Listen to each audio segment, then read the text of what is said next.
Doctors have been causing a lot of problems for the Trump administration recently because not only has Donald Trump's own cognitive and physical health been called into question and the lies that he and Carolyn Levitt told us been debunked, but other members of his administration have had their lies debunked by a breaking health report. Kristi Noem, Stephen Miller, and J.D. Vance, who tried to push a false narrative and defame, after her death, Renee Good, in a way that is all falling apart right now after her family released a personal autopsy just hours ago that is exposing the lies of the Trump administration and implicating them all. We are going to get into Donald Trump's health, and we are going to get into the fatal news a doctor has shared that Donald Trump is dreading.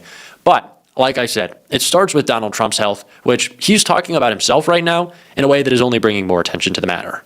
Self-harm's happy, and that makes me happy. Thank you very much, everybody. We saw the bruising on your hand. Are you okay? Very good. I clipped it on the table. So I put a little, what do they call it, cream on it. But I clipped it. I would say, take aspirin if you like your heart, but don't take aspirin if you don't want to have a little bruising.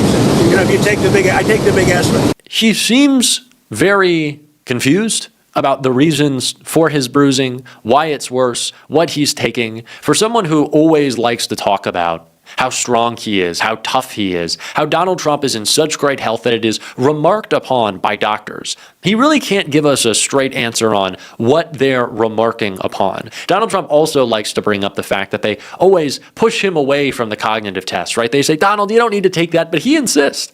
President of the United States, pretty busy job. Not a lot of time for cognitive tests, but Donald Trump says, no, I have to take it because I love them so much. They're so fun for me. Now, like I said, there is a lot of medical news that we have to get into in this video, including that autopsy that was released by Renee Good's family that is disrupting Donald Trump's entire disgusting narrative. But of course, I want to start with his lie about his health being debunked by a doctor releasing a bit of a report of their own.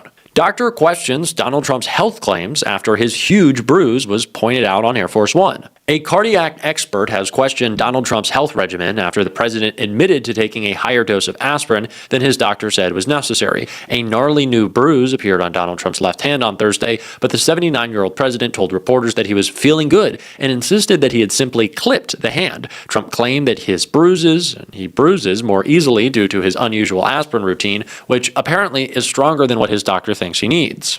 I would say take aspirin if you like your heart, but don't take aspirin if you don't want to have a little bruising, he told reporters while flying home from Davos, Switzerland on Air Force One. I take the big aspirin, and when you take the big aspirin, they tell you you'll bruise, the doctor said. You don't have to take that, sir. You're very healthy. I said, I'm not taking any chances. But Dr. Jonathan Reiner, cardiologist to the former Vice President Dick Cheney, wrote on Twitter that Trump's explanation makes no sense. Why would you continue to take a higher dose of aspirin than your doctor recommends if you're bruising excessively? Asked Reiner, who is a professor at George Washington University and a CNN medical analyst.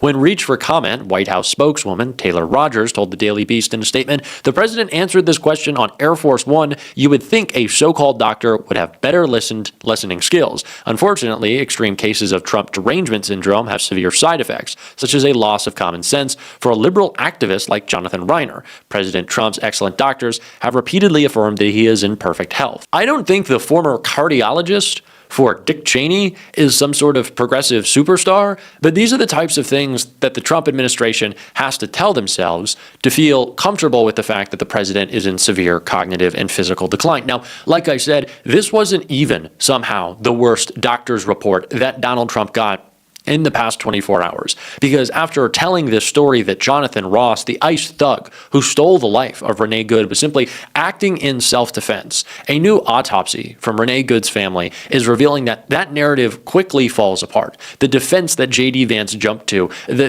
disgusting way that this administration operates, devoid of any care of empathy, to call her a domestic terrorist. It is being ripped up, it is being shredded, it is being debunked by this autopsy, and it's what they all dreaded. Renee Good's private autopsy reveals more details of ICE killing.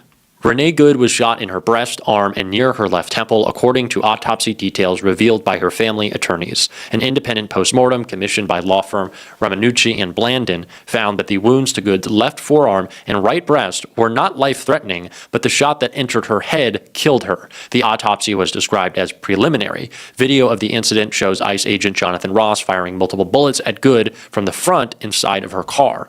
The DHS administration officials, including Vice President J.D. Vance, have attempted to claim that Good was a domestic terrorist who was trying to run over Ross. However, video from the scene shows Good turning away from hitting Ross as another ICE agent wrestled with her car door. The killing triggered mass ICE protest in Minneapolis, and tensions have simmered as administration and local officials put out competing narratives about protest and immigration in Minnesota. Vance, of course, appeared in the state today to try to further push his narrative. What is being revealed in this autopsy is what we knew in that first video.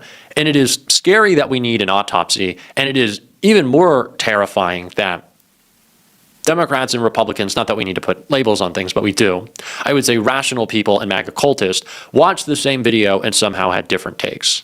That Renee Good turning her car away from an ICE agent with his phone out harassing her made her a domestic terrorist is something that didn't make a lot of sense to me. But what this report reveals, what it confirms, and why Trump and Vance and Noam and Miller dreaded it, is that even the fullest extent of a good faith argument that you would accept from conservatives, which you never would, is if you were saying that the shots fired illegally under the DOJ policy, the policy for ICE, at Renee Good, those first two shots, when they would have claimed self-defense, what was the point of the third? If you are parallel with the vehicle and you are shooting in from the side, no longer in harm's way, what was the point? It is unjustifiable. The first two are also obviously unjustifiable. But you'll hear a lot of MAGAs saying, well, he was just trying to protect himself from a woman trying to get away from his harassment, of course, but that's not how they see it. But the third shot being revealed as the one that ultimately stole her life from her in this autopsy confirms it.